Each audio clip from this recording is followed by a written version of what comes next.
അതെ, ഇന്ന് എന്താ ലഞ്ച് ബോക്സ് ഉണ്ടാക്കിയെന്ന് കണ്ടാലോ? Welcome back lunch box ideas. അപ്പോൾ അതാ ഞാൻ ഗീയാണ് ഇട്ട് കൊടുത്തത് കേട്ടോ.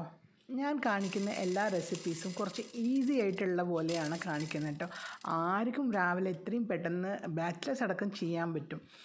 അപ്പോൾ നമുക്ക് കാണാം, ഗീ ഇട്ട ശേഷം ഞാൻ കടുക്, ഉഴുത്തമ്പരിപ്പ്, ജീരകം, കടലപ്പരിപ്പ് ഇട്ടു. പിന്നെ ഇതാ ഞാൻ ഉള്ളിയും പച്ചമുളകും ഇഡ്ഡലി ഇതൊക്കെ ചെറുതായിട്ട് കട്ട് ചെയ്ത് റെഡിയാക്കി വെച്ചിട്ടുണ്ട്. ഇപ്പം ഞാൻ കടുക് പൊട്ടി വന്നു, അപ്പോൾ ഉള്ളി പച്ചമുളകൊക്കെ ഇട്ട് കൊടുക്കുകയാണ്. ഒരു ഉണക്കമുളക് കേട്ടോ, അതാ കിടക്കുന്നു, വീണ് കിടക്കുന്നു. അപ്പോൾ ഞാനത് ചെറുതായി എടുത്ത് കൈ കൊണ്ട് പൊട്ടിച്ച് ഇട്ടു. ഇപ്പോൾ നമ്മൾ തീ കുറച്ച് വെച്ച് ഒന്ന് ഇളക്കി കൊടുക്കാം.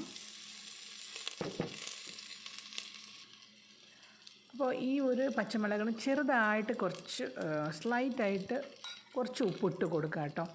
പച്ചമുളകും ഉള്ളിക്കും ഒന്ന് ഒരു ടേസ്റ്റ് വരണ്ടേ, അതിന് വേണ്ടിയിട്ട് ഇട്ട് കൊടുക്കുകയാണ്. ഫ്രഷ് ഇഡ്ഡലി ആണെങ്കിൽ കട്ട് ചെയ്ത് ഇടാം കേട്ടോ. ഫ്രിഡ്ജിലാണ് നിങ്ങളെടുത്ത് കട്ട് ചെയ്യുന്ന വെച്ചാൽ എന്താ ചെയ്യേണ്ടതെന്ന് ഞാൻ പറയുന്നുണ്ട്.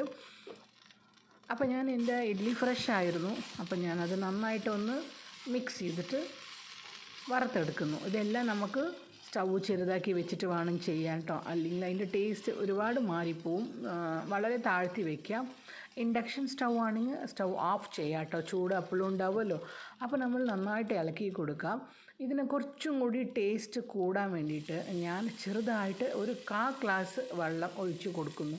അപ്പോൾ നമ്മുടെ പാത്രത്തിലുള്ള ആ ഗീയും മസാലയും എല്ലാം ഇഡ്ഡലിക്ക് നന്നായിട്ട് തന്നെ പിടിച്ച് കിട്ടും. അതിനാണ് ഞാൻ അങ്ങനെ ചെയ്യുന്നത്. നമ്മൾ ഫ്രിഡ്ജിൽ നിന്നാണ് ഇഡ്ഡലി എടുക്കുന്നത് പറഞ്ഞാൽ കുറച്ചും കൂടി വെള്ളം കൂടുതൽ ഒഴിക്കണം കേട്ടോ. അപ്പോഴാണ് ആ ഇഡ്ഡലി ഒന്ന് സോഫ്റ്റായിട്ട് ടേസ്റ്റായിട്ട് ഉണ്ടാവും ഉച്ചയ്ക്ക് നമ്മൾ കഴിക്കുമ്പോൾ, അല്ലെങ്കിൽ ഒന്നും കൂടി ഹാർഡായി പോവും. അപ്പോൾ നമുക്ക് ടിഫിൻ ബോക്സ് സെറ്റ് ചെയ്യാം. അപ്പോൾ ഞാൻ കുറച്ച് തണുത്ത ശേഷമാണ് ഈ ടിഫിൻ ബോക്സിലേക്ക് ഇഡ്ഡലി ഫ്രൈ ആക്കുന്നത്. ഞാനിതിൽ 2 പേർക്കാണ് ആക്കുന്നത് കേട്ടോ. എന്തായാലും ഓഫീസിൽ എപ്പോഴും ഷെയറിങ് ഉണ്ടാവും. അപ്പോൾ ഞാൻ മിനിമം ഒരു 2 പേർക്കുള്ളത് ആക്കി കഴിഞ്ഞാൽ എല്ലാവർക്കും കുറച്ച് എടുക്കാമല്ലോ. അതാണ് കേട്ടോ എപ്പോഴും ഞാൻ 2 പേർക്കെന്ന് പറയുന്നത്. അപ്പോൾ നിങ്ങൾക്ക് തോന്നാൻ പാടില്ല ഇത് ഒരാൾക്കാണെന്ന്. ഒന്നാമത് അധികം കഴിക്കുന്ന ആളെ അല്ല ഹസ്ബൻഡ്. പിന്നെ എന്നോട് ഡെയിലി ചോദിക്കും ഇന്ന് എന്താ കറിയെന്ന്. അപ്പോൾ ഞാൻ പറയും ആ കറിക്ക് അനുസരിച്ചിട്ടാണ് എന്ത് വേണം, ചോറ് വേണോ ടിഫിൻ വേണോ പ്ലാൻ ചെയ്യാം കേട്ടോ.